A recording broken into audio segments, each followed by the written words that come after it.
Hello and welcome to our Wellness Matters webinar, Your Body is Not a Problem with Karen Kirkpatrick.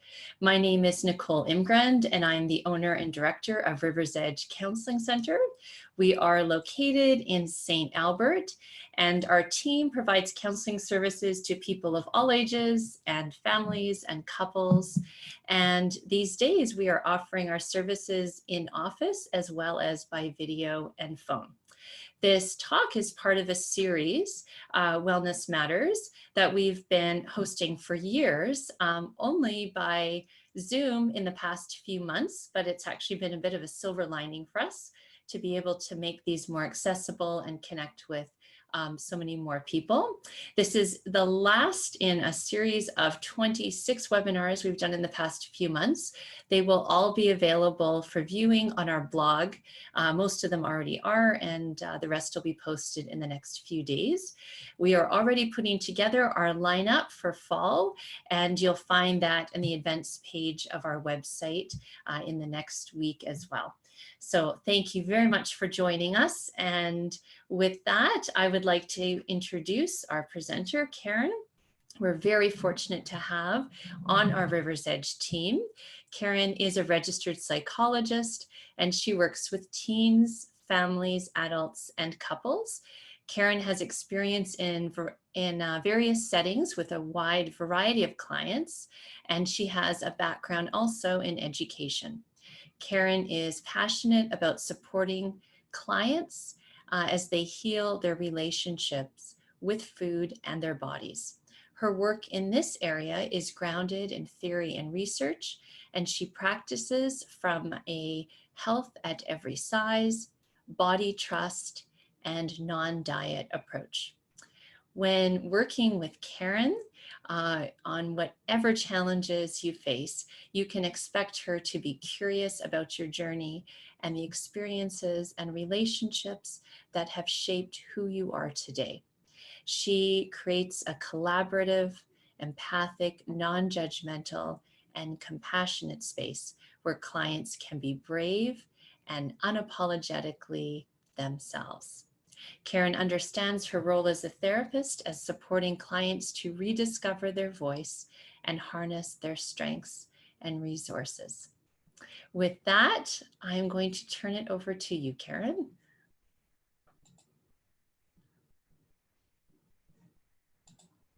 Oh, you have to unmute yourself. Hi, sorry, I guess that would be helpful.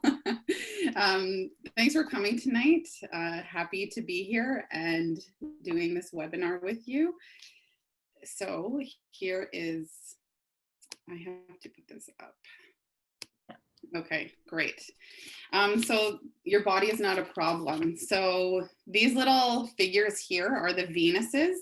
And one of the oldest one is this one, 23,000 years old, they found. And if you notice, they're all quite plump. So who am I? Karen Kirkpatrick, born and raised in Edmonton. I was fortunate enough to live in South Korea for 3 years to teach English. This topic is something that I've been looking at and thinking about in different ways for about 10 years.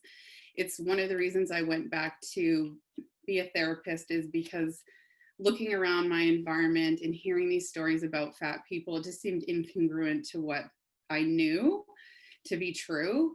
And I just always thought it was unjust how people are treated. And I wanted to work with people who lived in larger bodies.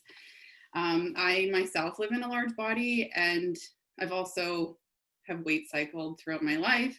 And I know that I was treated differently. So I have personal experience and people in my life I love who have struggled with body image and eating and food and weight. So this is very personal to me and I care a lot about it. What you might want for this presentation is grabbing a pen and pencil in case you have something that comes to mind, sticks with you. Of course, you can refer back to this, but just in case you want to ask a question, just have that. Throughout the presentation, I do ask reflective questions. There's quite a few of them. So again, you might want to come back at a later time and really think about this. It will be helpful in prompting your healing with your body and food. And it might bring up some things that you want to like look at. Part of my training is formal academic, and the other part I did with in Portland with Be Nourished. And anyways, I have these little cards, and they're from Be Nourished, and they're little prompting things and reminders. And one of the things that they really encourages everyone to be curious about your resistance. What are you pushing back against? What are you not totally buying into? And just, again, reflecting on that. What's it telling you? And then hopefully you're comfortable. So disclaimer, the material, ideas, and some of the words used in this presentation are not mine, and I'm happy to refer supply reference list. Again, like I said, I've been looking at this stuff and listening to people and reading material every day for a very long time. So it's possible that I muddled up who I heard what from. But again, I tried to do my best at putting like where I got the information. I don't know everyone's experience. I speak in generalizations and themes, and a lot of this is research-based, again, but there's a caveat to that, and I'll come back. I encourage skepticism. Not everyone's ready to hear this message, and that's fine. Again, some things will resonate with you tonight, and some things won't, and that's okay. You can always come back or talk to someone about it. The point is to get people thinking, maybe there's a different way.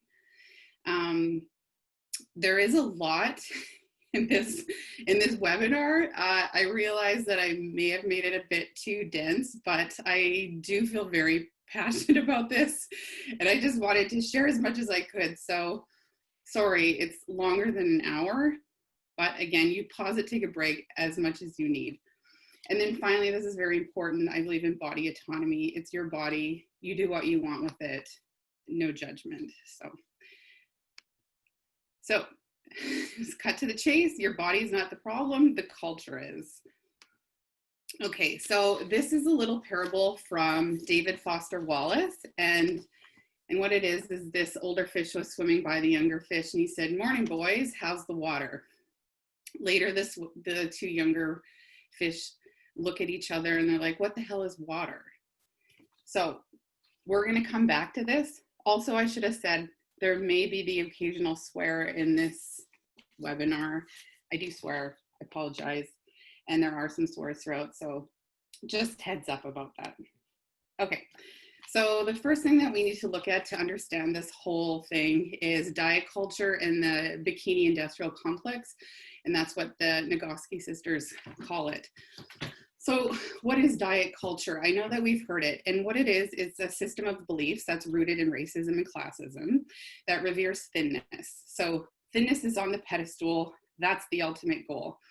It's fueled by billions of dollars. If you add up the diet and diet products, the supplements, the rec passes, the yoga studios, the plastic surgery, it's in the hundreds of billions of dollars. So there's a lot to be made on people here. The diet culture equates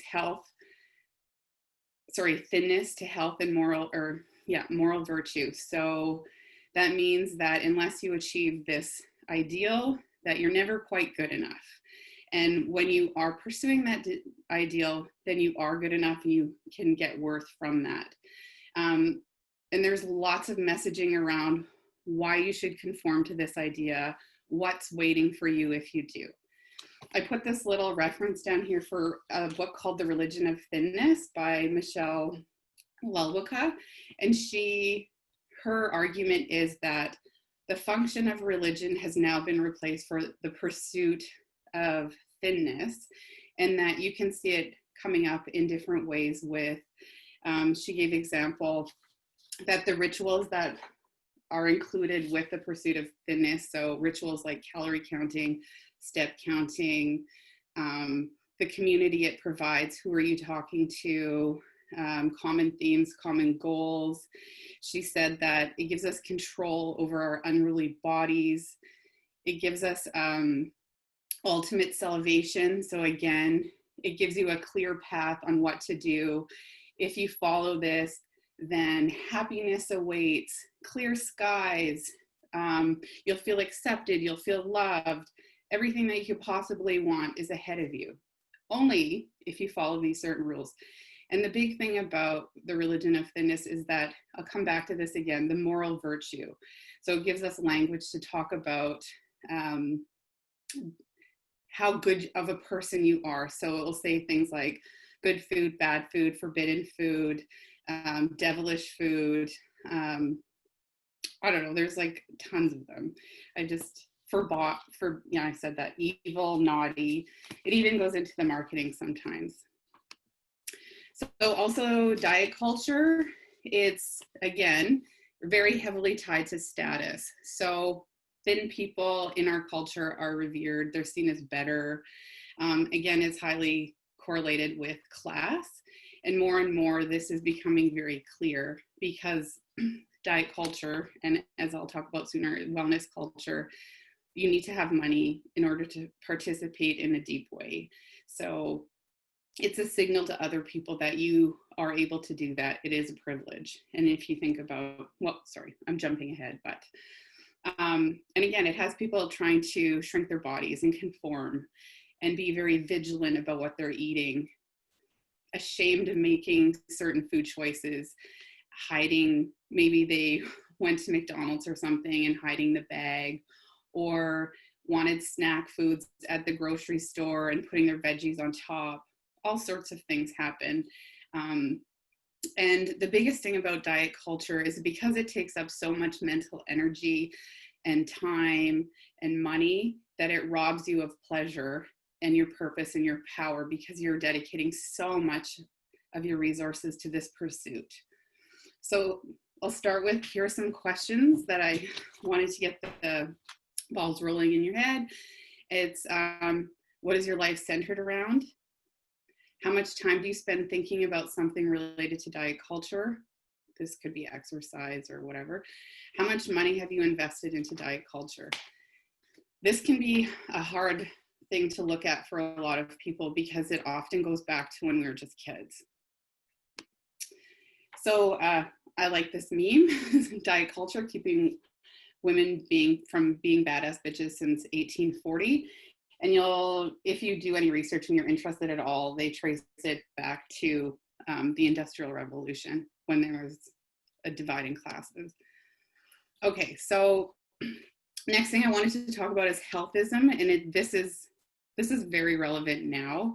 And according to Lucy Aphramor, so Lucy Aphramor is she calls herself a radical dietitian, and she's the co-creator of Well Now, co-author of Body Respect, and also the Naked Dietitian. She's a poet, and this is her definition of healthism. So it's a belief system that sees health as a property and responsibility of the individual and ranks the personal pursuit of health above everything else. So that's very important. And I'm going to keep coming back to this because it's tied to bootstrapping and the Protestant work ethic.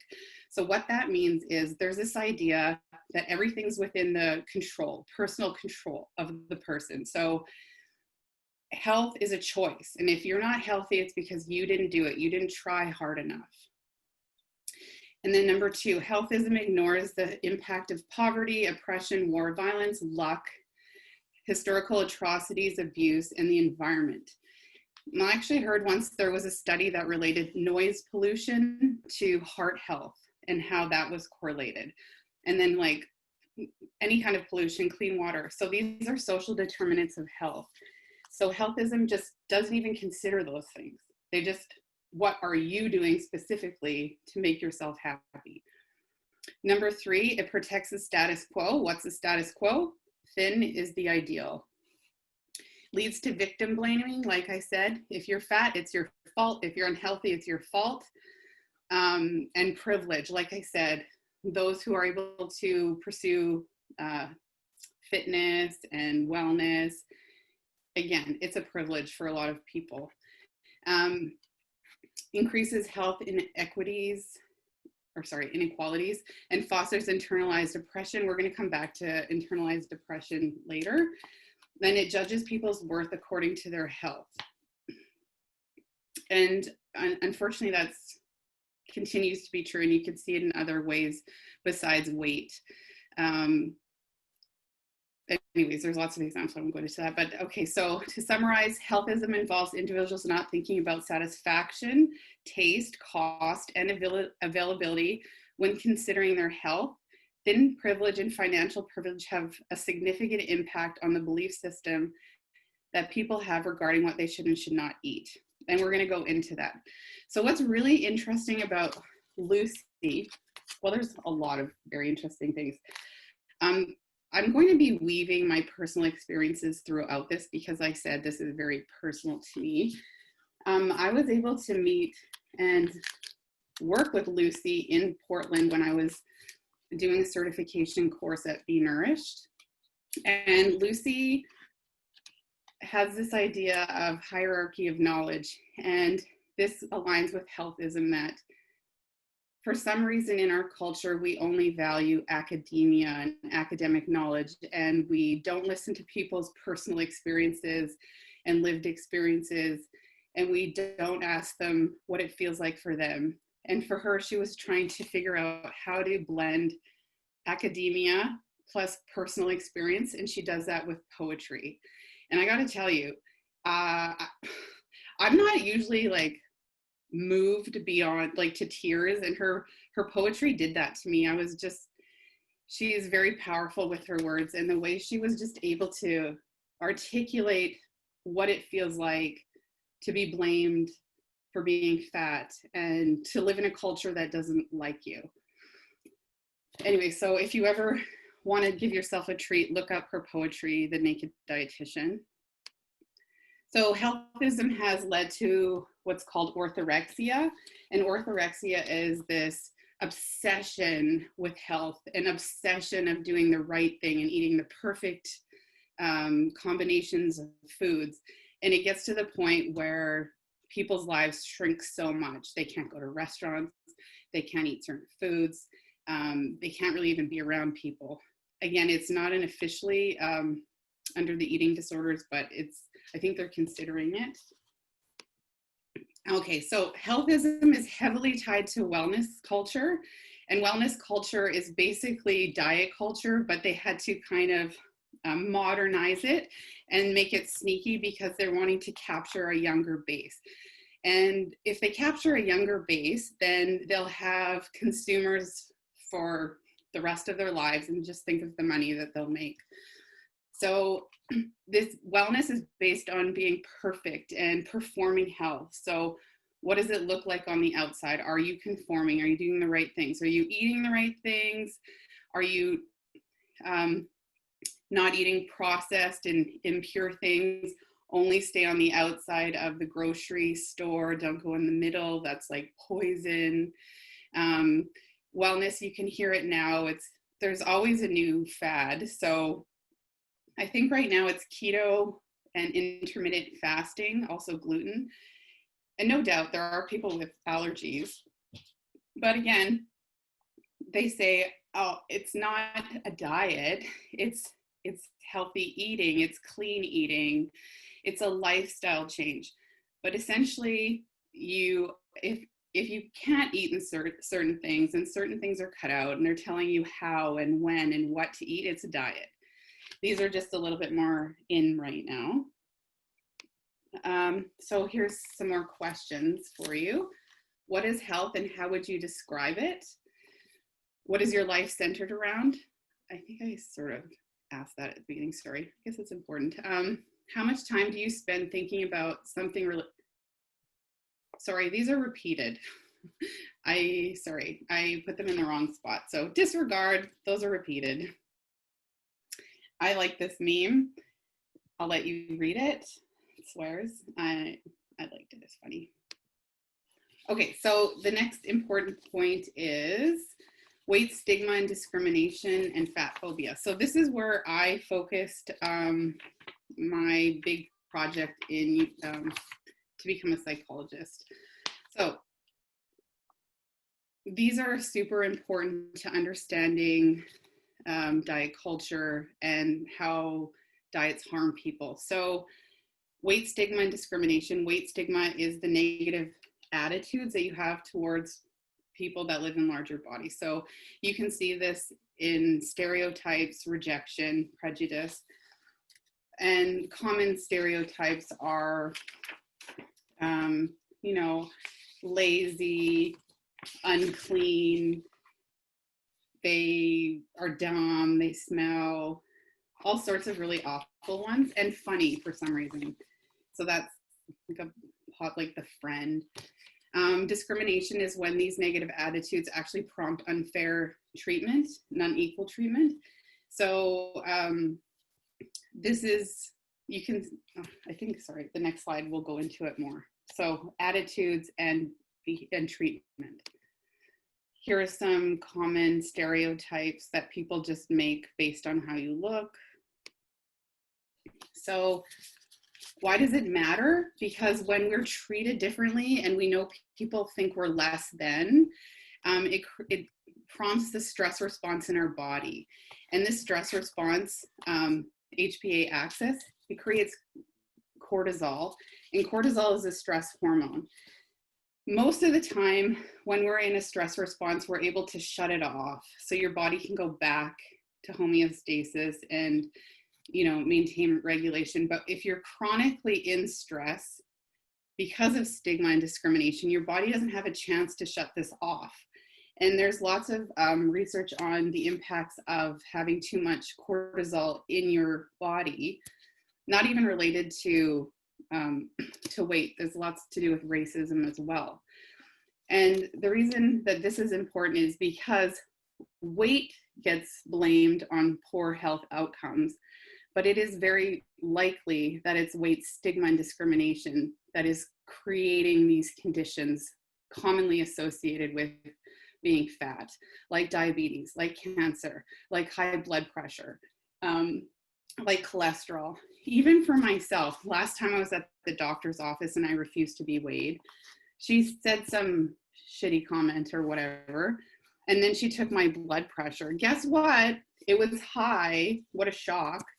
And that just proved to me, I was like, clearly, I don't feel that safe in here. And anyways, so my point is that being treated poorly over and over again and living in a culture that you know devalues you creates a stress response, and that impacts how your health. It's harmful. Where is it? It's everywhere. It's hard not to see, actually. So clothing stores, we all know, like, if you're fat above a certain range, it's pretty hard to find clothes, and it's pretty hard to find nice clothes. Accessibility, some people who live in large bodies, they can't go to certain restaurants. They have to Google what the chairs look like before so they know if they can fit or not. Because I don't know, I guess I don't know everyone's experiences, but it's not pleasant when you can't fit. Airplanes, there's a high degree of weight discrimination on airplanes. Thank God now they have the seat extenders, but look at the faces of someone who knows they have to sit by a fat person. It's not pleasant sometimes. Compliments are inherently fat phobic, so they're basically saying you looked bad before and you look better now. Plus, it tells a message to everyone else who can hear them. Fat people are passed up for jobs at all and for raises. It's in the lyrics of music. Teachers are seen to bully fat students. And the most common ones are family members and health professionals. And unfortunately, doctors are a big one and nurses are a big one.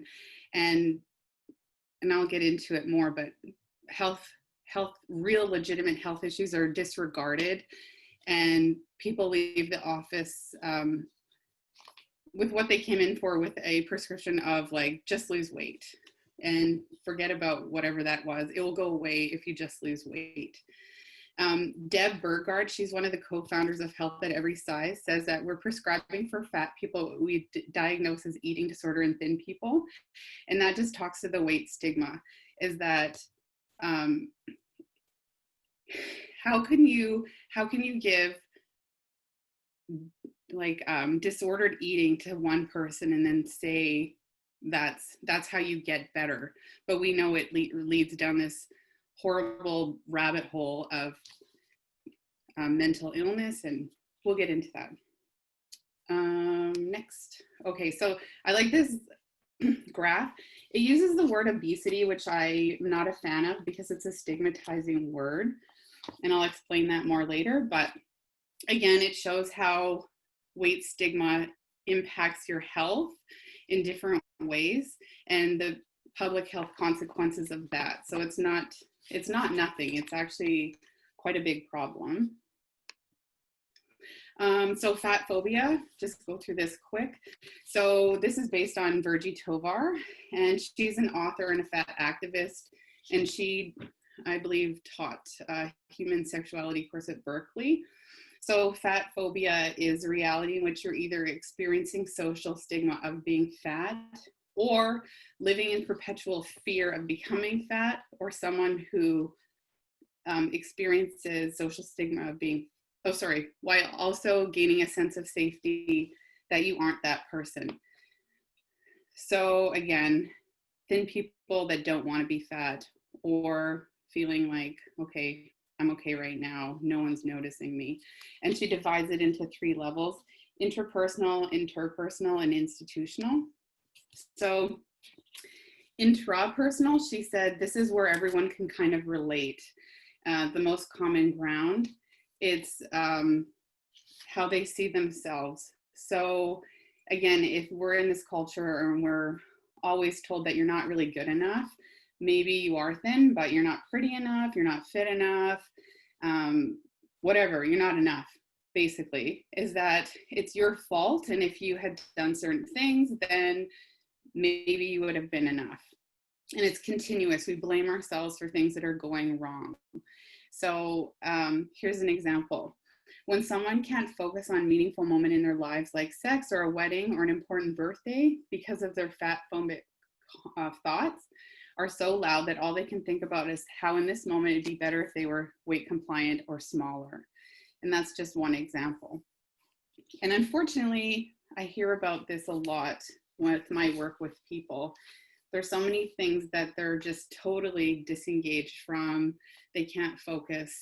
They're just so super hyper focused on their body and how they look. And again, feeling disgusting or not enough. The next level is, interpersonal. So this is how people treat each other and how they see each other. This is the difference between thin and fat people. So thin people may have very huge internalized fat phobia, and they may not like their body, but no one can tell by looking at them. Whereas with fat people, your body is out there, well, both thin and fat bodies, but people don't see it as disgusting. They don't see it as weird. It's not threatening. And usually people, well, that sort of agree with this, but people comment on thin bodies all the time. So I feel that, because this is a bit of a sidebar, but I just think fat diet culture and wellness culture and all of that objectifies bodies. And once you objectify any body, it's no longer a human, and it makes it almost an entitlement of others. So it comes along with this, that people feel like they can comment on bodies. Fat people get really awful comments usually, where, anyways, that's enough about that. Often if you're fat, you've experienced personal rejection because of body size, and this comes in all types of ways. Fat people have also learned to expect that other people are going to comment on our bodies, or we have at least experienced enough that even if it doesn't happen that frequently, we are often dealing with the stress of expecting it to happen all the time. So again, I've lived on this planet long enough. This has happened so many times to either me or people I know that just take it upon themselves to come up and make some terrible comment. In Korea, anyways, I have way too many stories to count, but this was one time I was in a taxi, And the taxi driver spoke English, so he decided to ask me if I eat pizza and fried chicken every day. And I said, wow, no, in fact, I don't, if you can imagine. And then he said, well, if you ate rice, you would go from this big to this big. And I was just like, wow, okay, that's really good advice. Thank you. And then I got out, of course. So again, it's this hypervigilance that's very stressful for people because it's humiliating. It can be, the range is, people get stuff thrown at them. It's just really awful. When someone makes a comment about your body size or how you're eating, just like I said, or even noises, that's awful too. So institutionalized fat phobia kind of goes back to what I was saying about doctors, and I'll get into that. So it has to do with the access to meaningful participation in society, which includes things like whether or not you feel a sense of belonging when you're out in the world. Do you fit in a restaurant? How many stairs do you have to climb? Things like that. Access to medical care. So not so much here, but in the United States, people get denied medical coverage because of their body weight, which means that they can't get, well, if they can't afford, let's just say insulin and the needles they essentially die. And there's a lot of people that die because they don't have access. Even with COVID, I was reading blogs and listening to people in the fat community saying that because they deemed obesity as a risk factor, that a lot of people were worried that they were going to be denied care if they had to go to the hospital. It's a big concern. So another thing, institutionalized fat phobia, can you see yourself represented? Look at the media, look at the videos, look around. Over and over again, we're seeing a bit more diversity, but mostly it's the same type of looking people. And this is true for not just fat people, but anyone, any ethnicity, people with disabilities, you rarely see that, or it's like a token person. Also, access to things like loving relationships. It's known that, yes, if you're fat, you can find love, but it's harder because we live in a culture where fat isn't seen as attractive. Fat is something that you should be ashamed of, and people make all these assumptions. So yeah, of course, it makes access to loving relationships harder. And 5, a general sense that the culture is invested in your participation in an existence. It's hard to feel that way if you're getting all these messages that it's your fault and that if you're sick or like you're gross, like you don't really feel like people are invested in you. An example is when a fat person goes to the doctor seeking treatment for depression and leaves with a prescription to lose weight rather than a prescription for antidepressants. Unfortunately, this is true. Again, I have a friend who has quite a severe illness, and that's what they told him. They said, lose weight. And I'm pretty sure he would by now. And I was like, wow, that was really unhelpful. That's it, lose weight. And if not, it's your fault. Like, you're just too bad for you. So thin privilege is a concept that I think is important to talk about. Thin people didn't do anything to get this privilege, just because we live in this culture and a thin body is what we kind of base everything around, that it's just easier for thin people to move through the culture we live in. So they can shop anywhere they want. People don't usually mock them. If they're eating a donut, no one just assumes they're a disgusting person with no self-control. They probably have a positive spin on it. Access to many things. And this also goes back to the psychology of attractiveness. So this is where thinness and attractiveness kind of overlap. They just attribute all these positive things to being thin. They assume they're healthy. They assume that they're disciplined. They think they're intelligent, respectable. And most of the time, these things aren't earned. They're just assumed.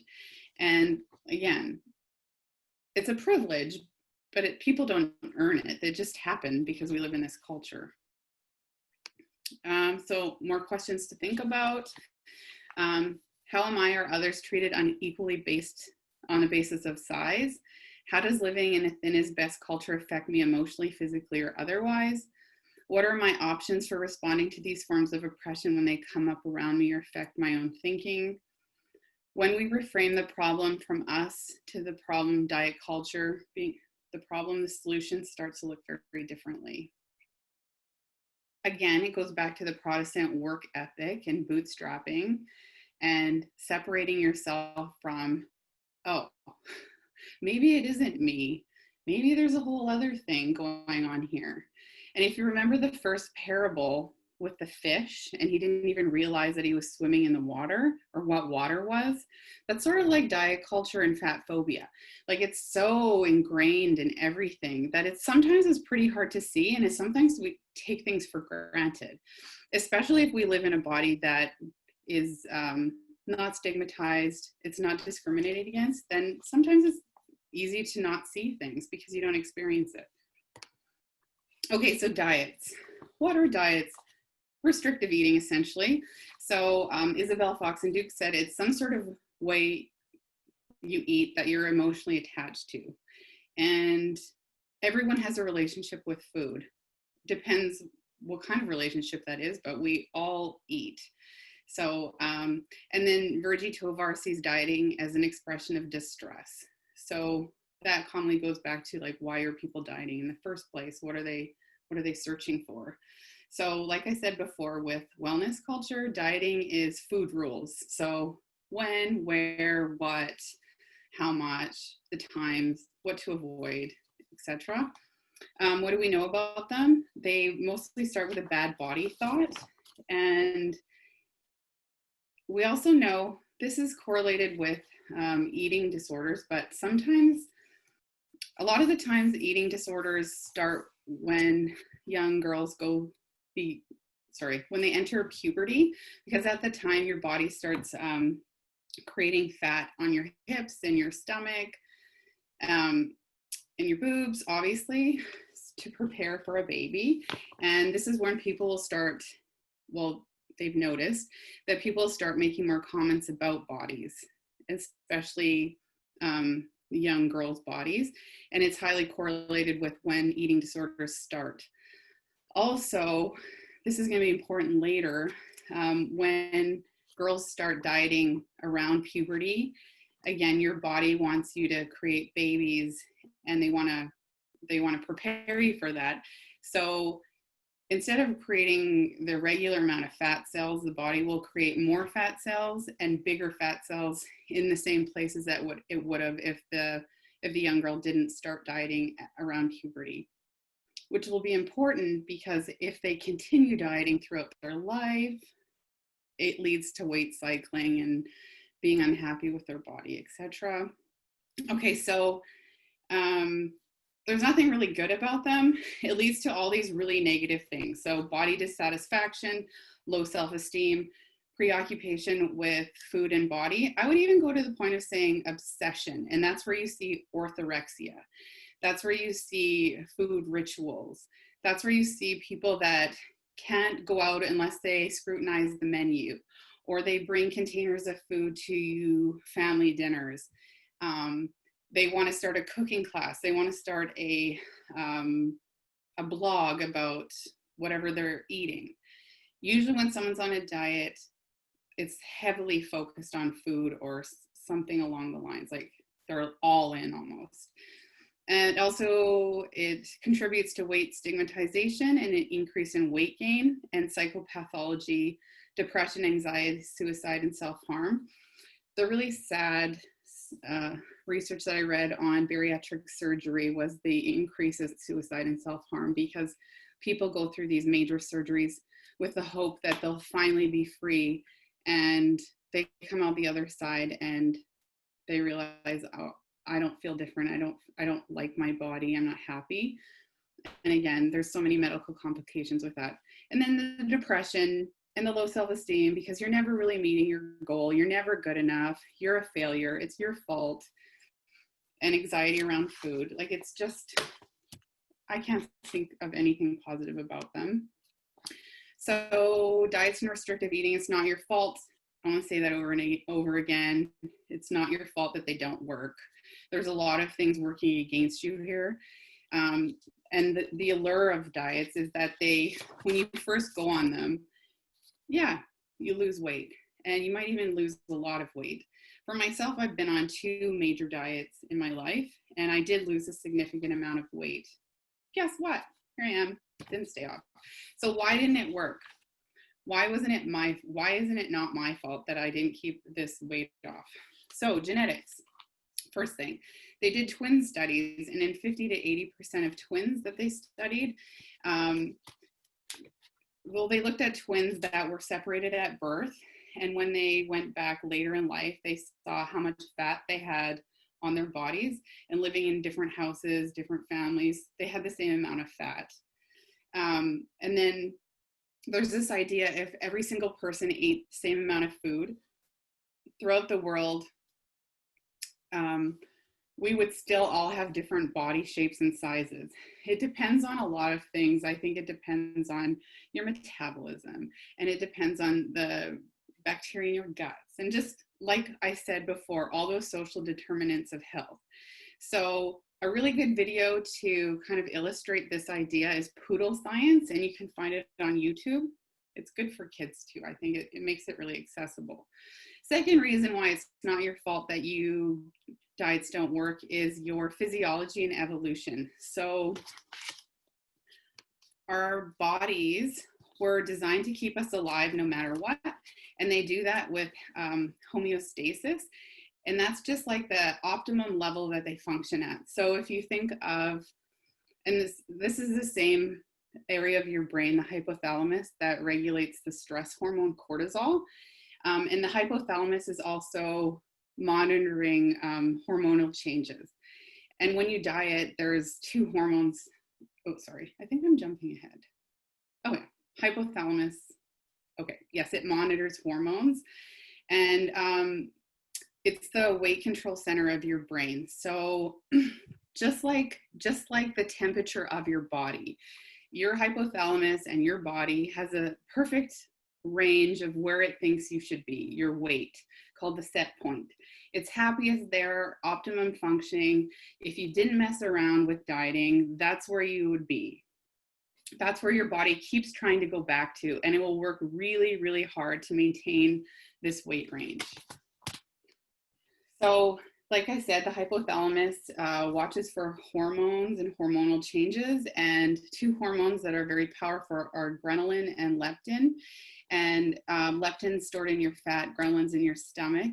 And when these hormones are triggered in your hypothalamus, or trigger your hypothalamus, it increases your appetite. So this is when you see, like I said before, people become obsessed with food, and they become food bloggers and writing recipes and trying new things and going to the grocery store all the time and thinking about their next meal, and everything's around food. That's because of these hormones.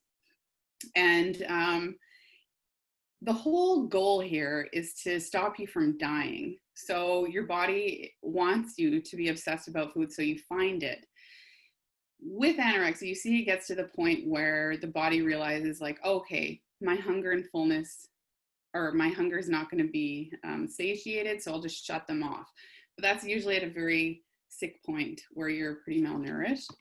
But again, you can't outsmart your body. You can't outsmart your brain. It wants to keep you alive. It's doing what it's supposed to do. And these are very strong urges that you can't really fight. Okay, so I thought this was such a powerful study. If you want to see how starvation affects people, oh, I think I missed a slide.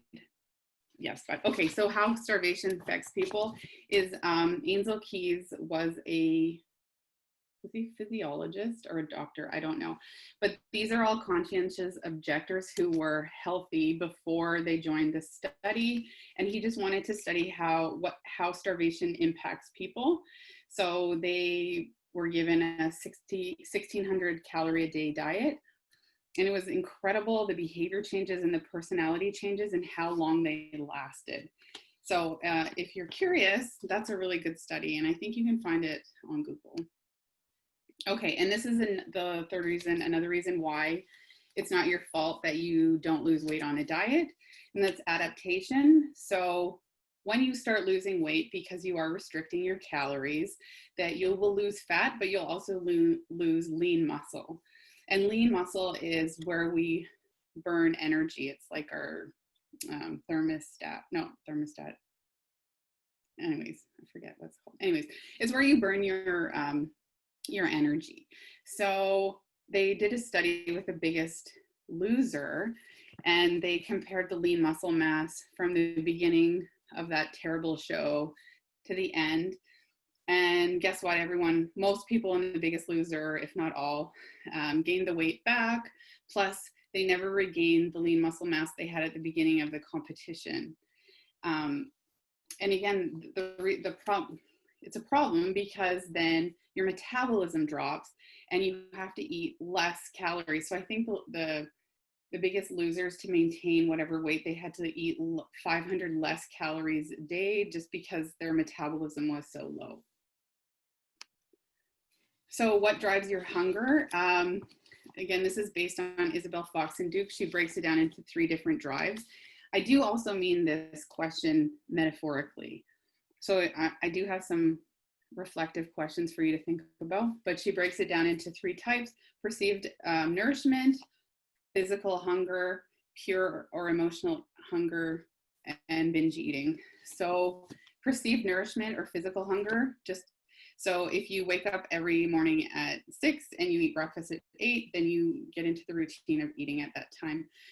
Physical hunger are the stomach growling, the irritability, the dizziness, all of those body cues that tell you that you're hungry. And the problem with diets is it takes you away from those physical hunger cues, and you start not being able to recognize them as much. Okay, so we'll keep going. So this was a nice question by Three Birds Counseling. It says, imagine if we treated our physiological cue to pee the same way we treat hunger. So I can't pee at this time of day. I can only pee this much. I'm bad if I still have to pee, and I'm good if I pee less. I should only pee in this way.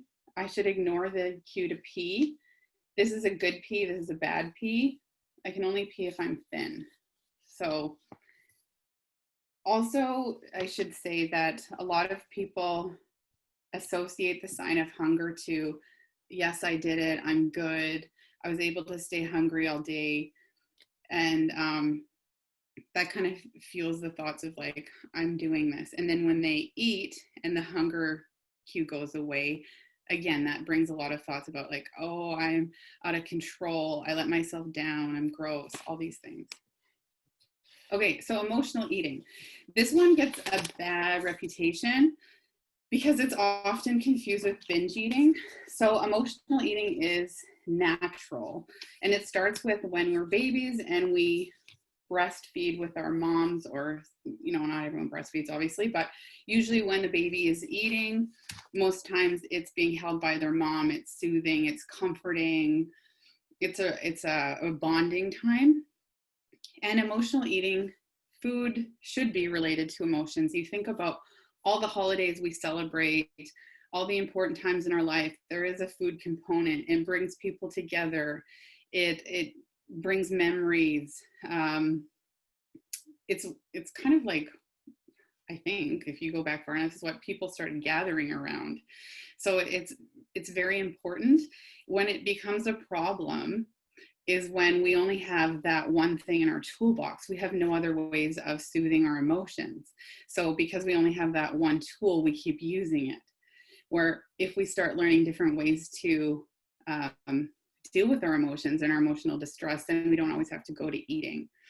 And Judith and Matt said it's a soothing problem. And it gives us this one thing. If you're feeling bad, do this. If you're feeling lonely, do this. If you're feeling happy, do this. But we all know there's a wide range of things. If you're tired, you could eat a cake, or you could just go to sleep. That's an option. That's a very simple option. And again, training with Be Nourished, Hillary and Dana say that there's wisdom in your coping. So although maybe it's not serving all your needs perfectly, it's saved you up into this point. It's helped you. So it's not totally bad. Like there is some good there. It's got you to where you are now. So we don't need to demonize it.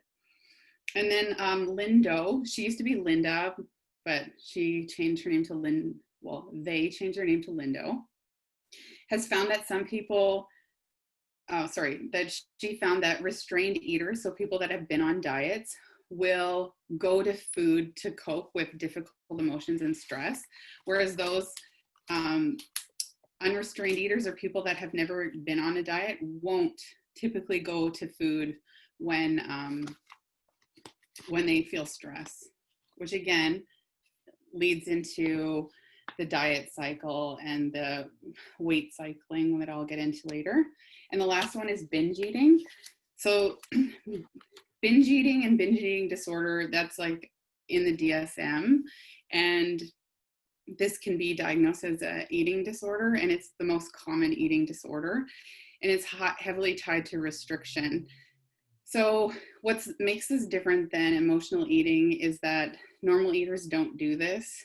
It's and it's not usually, sure, you can look at the amount, but the amount's subjective to every person. It's like, what causes the binge?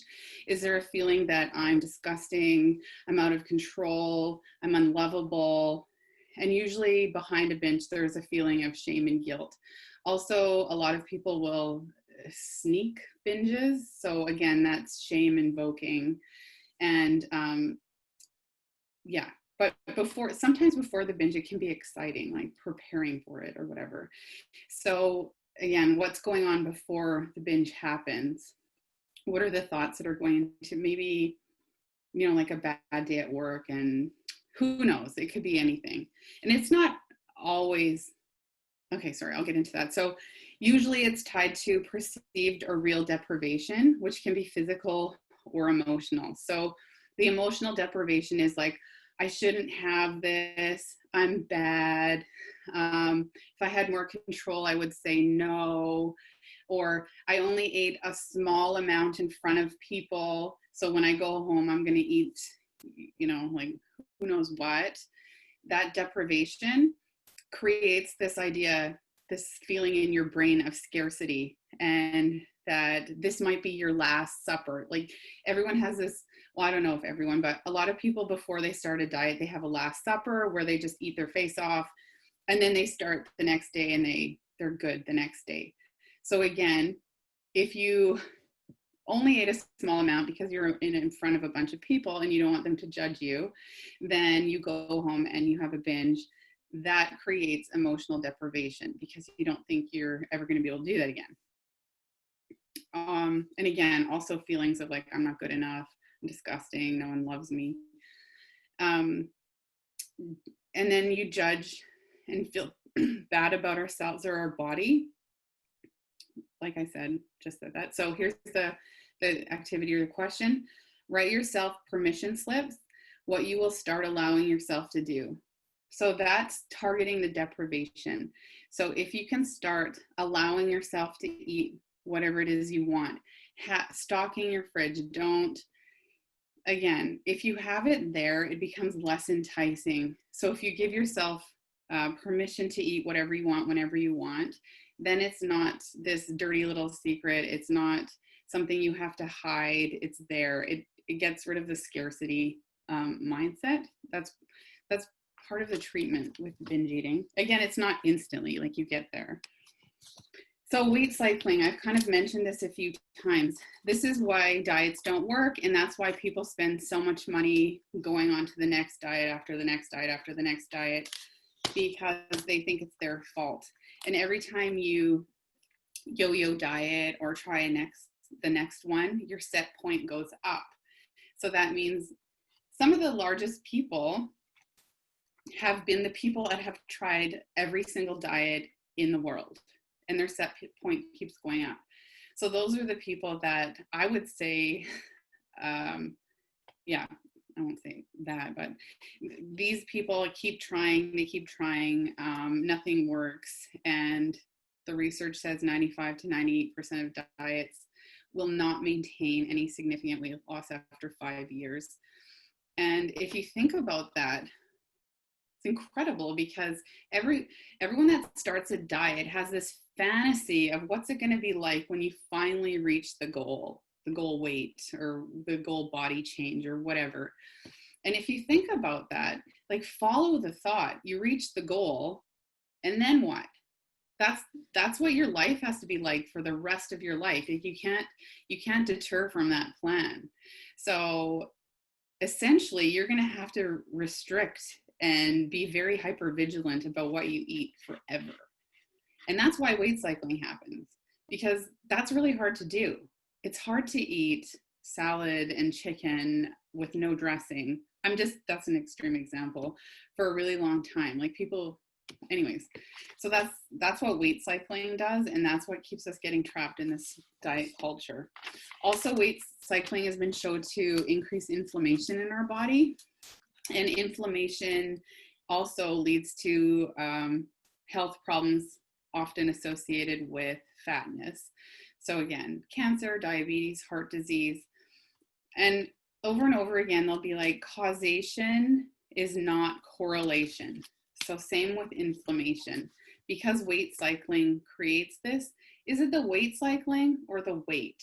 What is it? What is making people sick? I think it's the inflammation. And they also, in other studies, show being overweight as a protective factor. We'll get into that right now. I'll keep going. So here's some questions. Next time you start thinking about wanting to lose weight or change your body, ask, what do I need? Why is it that what is going on right now that's my first thought is, I'm going to start a diet. I want to change my body. I want to control myself.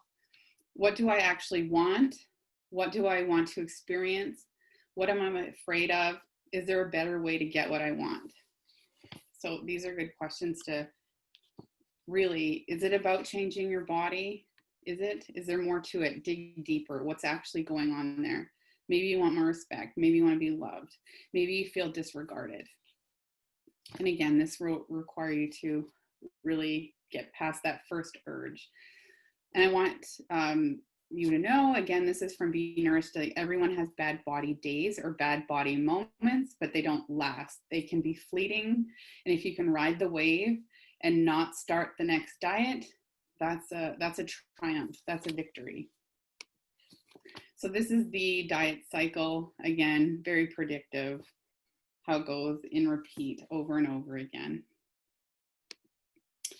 Okay, so control is a big part of this. And again, it feeds back into this idea that we're in personal control of our bodies and that our health is in our control. And if we control our bodies and we control our life, then we can kind of manufacture the life we want, and we'll be guaranteed happiness and acceptance and love and all of these things. So you see this in workaholics, perfectionists, people that are performing health. So there's this idea of like the good fatty, bad fatty. And, you know, people will praise the fat person that's going to the gym and then like blast the fat person that's eating pizza, sort of thing. So again, that has people hustling for worthiness, really, essentially. They're just doing all these things to be recognized and saying, okay, if I do this, maybe I have some sense of control over the way my life is going. It's an illusion. You can't control the pain that you're going to feel. You can't control whether people respect you or if you'll be loved. Totally. Of course, you have some control over how you act. Like if you're a total jerk, then obviously, but I mean, like being perfect, for example, that's a crapshoot. You're never going to be perfect. So again, those expectations you have of yourself. So control.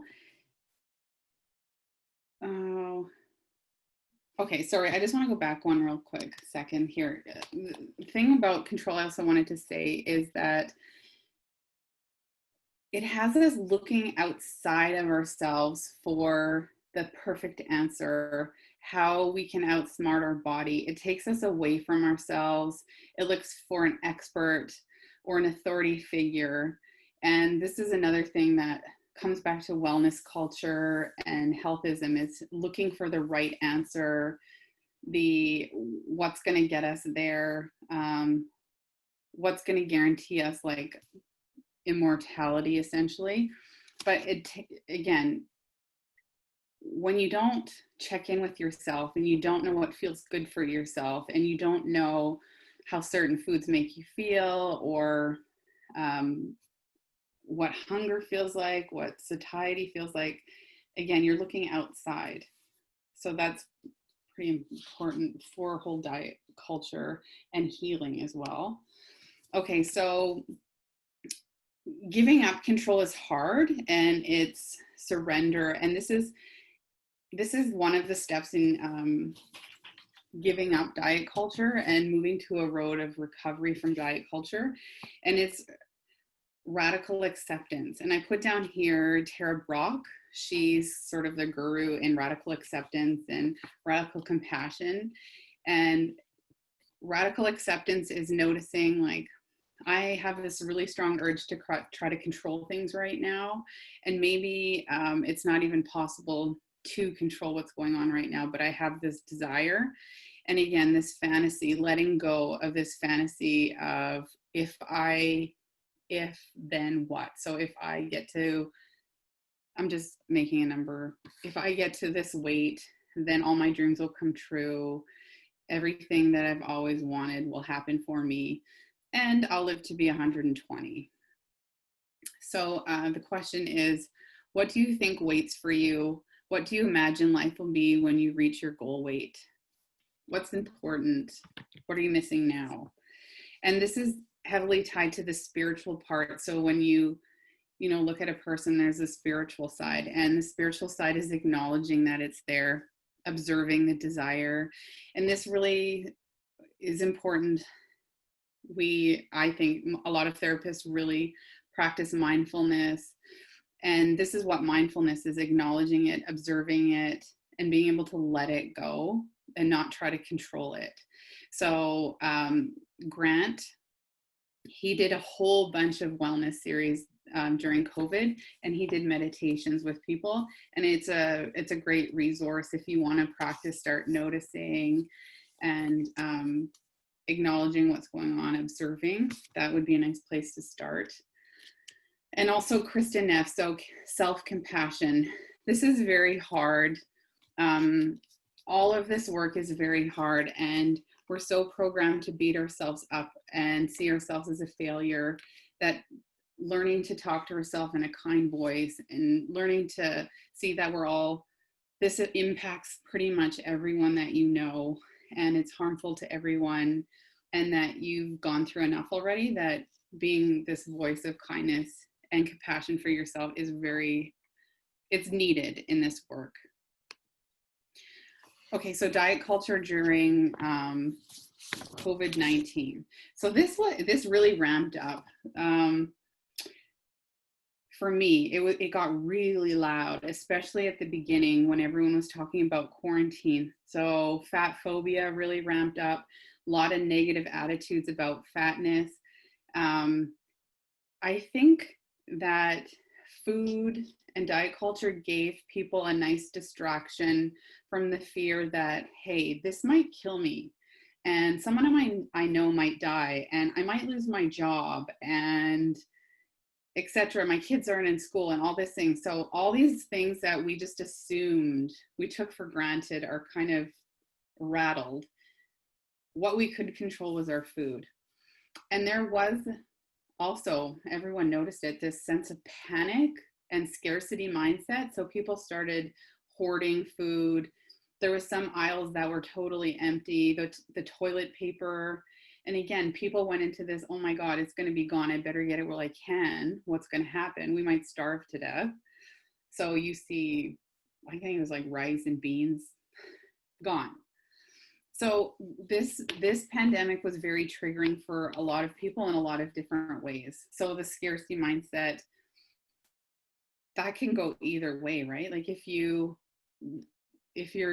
coming from a deprivation mindset and there's no food around, and then you hear these rumors about, oh, there may not be fresh produce for a while, or we might maybe not be able to get our certain foods, then you start like, oh, what am I going to do? And then shopping down aisles that are empty, worrying about gaining weight. And I go into quarantine looking this way. What are people going to think of me when I leave quarantine looking another way? And then there was all this, I forget what the title is, but people were using the time to be, cooking and cleaning and doing all these craft projects. And it's just a real culture of productivity almost, or I forget how they call it. But so that really, again, with the food, some people have a real aversion to cooking. And if you see these other people are making all these like fancy breads, they couldn't even find yeast, fancy breads and these elaborate meals. And you're just like, I feel paralyzed. I don't know what to do. And then the comparison. So it was a really hard time for a lot of people. That's what I'm trying to say. Especially with like the fat phobic memes too. And I have a few examples. So some questions. What will my eating habits say about me as a person? What will my body tell others about how I spent time sheltering? So again, if you gain 10 pounds after COVID, what will people think? You're just lying around doing nothing? Well, maybe it's because you were stressed out the whole time and you were trying to take care of yourself in the best way you could, and that felt comforting. So let's not demonize it right away. And who knows, everyone's experience is different. So diet culture is so ingrained in how we view ourselves and others that even when we're alone and with no one to impress, we measure our bodies, our food intake, our size, and our shape and weight, and considering what those measurements say about us. So even if we're all alone, we're judging ourselves. So here are some of the memes. They're all fat phobic. This one, the one with the squirrel, speaks to binge eating disorder. I saw so many of these the whole time. When you come back, just give some prompting questions about, imagine what life might be like without your body as the enemy, food is the enemy. When you just imagine living a different life, what might that look like?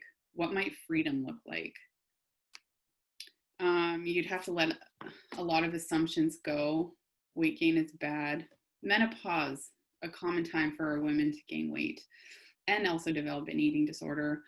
Weight loss is good, then people are happy, fat people are unhappy, then people are healthy, fat people are unhealthy. Food is either all good or all bad. Okay, so when people get to a point where they are sick of the weight cycling, they're sick of chasing this fantasy and never being happy with themselves, and want to try something new and realize this is not their fault, there could be relief, but also a sudden wave of sadness because of all the time and energy that they've invested into this and all the pain that they've gone through, and realizing how this might impact their health long term, and the shitty comments people have said, just all of it. So there's a lot of grief work involved in this. So again, this is where the self-compassion comes in, because this is not easy. This is something that we've been indoctrinated to believe. This is something we've endured. And again, it's not just fat people, it's people in all bodies coming to a place where they can finally let it go and live and accept themselves. It's not easy. So again, the relief is maybe there's a new way of being that doesn't have to be this way. It can look totally different. If you're not focused on diet and losing weight and fixing your body and this pursuit, then it gives you a lot more time to think and do other things. So what may have you done with that time and energy?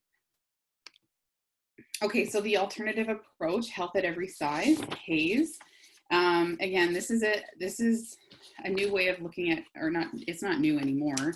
It's a way of looking at health it has nothing to do with weight. It's weight neutral. It looks at these other components of like, what is health? And again, prompt you to think about that holistically. What is health? So here are the main tenets. Attend to emotional, physical, spiritual, and well-being. So the whole person, whereas you see in wellness culture and healthism, they put physical health on the pedestal and leave all these other parts to be less than. Can you imagine if they put emotional health on the pedestal or above physical health? What a different paradigm that would be. So another tenet is size and self-acceptance.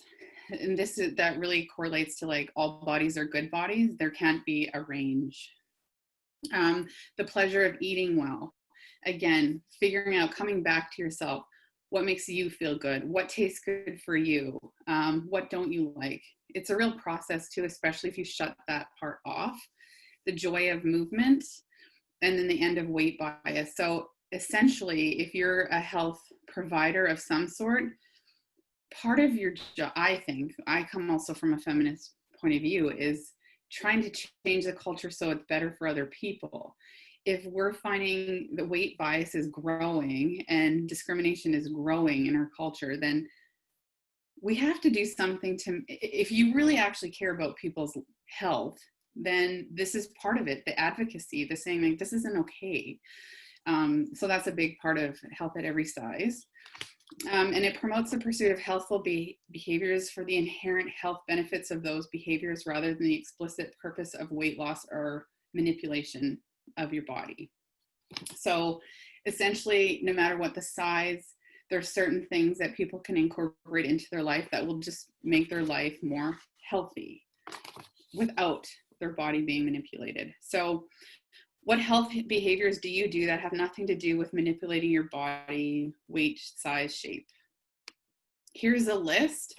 I put, these are just some, they can be very personal. They can just be whatever it is for you. Exercise, I kind of left blank because this is a tricky one. You see this time with some people with an eating disorder or disordered eating will use exercise to compensate for eating too much or not eating the right foods. So exercise is very tricky for a lot of people, and it takes time to kind of untangle the exercise from punishment and what actually, that's where the joyful movement is. What feels good? Does going for a walk, does swimming, does like rowing? And again, doing it because it feels good, not because you ate a donut at lunch. This is a tricky one, so that's why I just kind of highlighted it. Also, nutritious foods, I bolded it because not everyone has access to fruits and vegetables and, you know, again, the expensive types foods. So this is, if you think, again, food bank, what do they have? They have what they're given. It's not always the most nutritious foods, but it feeds them, it gives them what they need. So again, eating nutritious foods if you can, right? If it's available. Connecting with people in a meaningful way. This is a big one. And if you think back to part of weight stigma is social rejection, keeping people from meaningfully engaging with others. There was a book that I read, it's called Transcend by Scott Barry Kaufman. And there's a part in the book where we talked about chronic loneliness in people over 45. Then there's about 46 million people that report chronic loneliness. And again, there's a relationship between loneliness and all these health problems, similar to the ones seen in what's related to fatness. So people are dying because they're lonely, and they're dying because they don't have relationships. So connecting in meaningful ways, creating community where you can be seen and heard, very powerful. Sleep, fundamental of health, can't argue that. Drinking enough water, relaxation, even Black Lives Matter, it gives people a voice. You can affect change. You can see it in the communities. It's everywhere right now. Giving back, practicing gratitude, being in nature, looking for things that offer you awe, taking breaks. So that's one that I'm working on right now, is I need to really be mindful of that. And then of course, drinking less alcohol and using fewer drugs, that will be helpful. And then what now, if you want to get started, looking at, this is Sonia Renee Taylor. She wrote the book, Your Body is Not an Apology. And she also has a website. And again, this whole book is different ways of pushing back on all these messages that we've been given throughout our lives. And she has a part of the book that are 10 tools for radical self-love. And I just picked 3 because I feel like we could easily do these, incorporate them into our life. So dump the junk. This is curating your social media, being mindful of what are you ingesting? What are you swallowing? Who are your models? Is there diversity in there? Is there people that inspire you? Anyways, in COVID, we told people limit how much social media you're using. For this, I'm saying it can be it can be a tool to get you out of diet culture, and it can also be a tool to drag you back into diet culture. So just be careful. What messages are you hearing over and over again? So the curb body bad mouthing. I feel like this is where the self-compassion comes in and the acceptance. Why do you feel the need to talk about your thighs? Like, what do you expect people to say? What's that saying about their thighs? Like, just a whole bunch of things. And what do you actually want when you start talking bad about your body or other people's body? And along with this, I didn't mention it earlier, but when we were talking about weight stigma and discrimination, I hear comments about food all the time in the lunchrooms. So unfortunately, this plays into diet culture because people will like praise you if you eat a salad or notice if you have cake. I'm so bad or whatever. So sometimes it's harder to say anything about it because it's just too stressful. But if you can, maybe limiting the comments about good and bad things when it comes to food as well, just an extra. And then find community, find people that you can relate to, find people that you feel accepted and safe with. Again, this was a really powerful thing that I got to experience in Portland, is being in a room full of group of professionals that come from yoga teacher to doctors to dietitians to therapists, just all of us, and just being able to be real and raw, make mistakes and feel supported. It's really powerful. And as you're going on this healing journey, it will give you a place to fall. So I can't stress that enough. Reject the diet mentality. This little, again, I'll let you look at that on your own time. And then just to end with, I really like these quotes. So, what's the greatest lesson a woman should learn? That since day one, she already had everything she needed within herself. It's the world that convinced her she did not. And again, a lot of this work is coming back to yourself, reminding yourself that you were born with everything you needed. And Be Nourished, one of their taglines is body trust is your birthright. You were born with it. You already were good enough when you were born. And then trust your body. It reacts to right and wrong better than your mind does. So it's speaking to you. I thought that was powerful because it really talks, to me, it just screams of the impact of weight stigma and discrimination, and just how harmful it is to live in a culture that doesn't value you. Here's resources. I can put books, some courses, website. I highly recommend you look at them if you want. Podcasts. I love podcasts because you know, for me, like mowing the lawn or whatever, I can listen to a bunch. These are some of my favorite ones. And then just some examples. So Jess Baker, she wrote Lies They Tell Fat Girls. I think I'm probably getting that wrong. Jessamine Stanley, she is a fat activist and yogi. And then Tess Halliday, she's a model. And that is it. So there. I know it was a lot, so sorry about that. Hi, Nicole. Hi, thank you very much. It wasn't a lot, it was just enough. What a fantastic resource. Thank you very, very much. You're welcome. And if your hand is cramping from trying to write down all of that wonderful information, we are going to post her PowerPoint along with the video on the blog. So you'll be able to go back and make sure that you pick up some of those resources. I just want to thank you again, Karen, for that presentation and especially for sharing your own passion and experiences. That really not just normalizes it, but really humanizes and brings that to life. And so thank you very much for that. Can I just make one comment about that?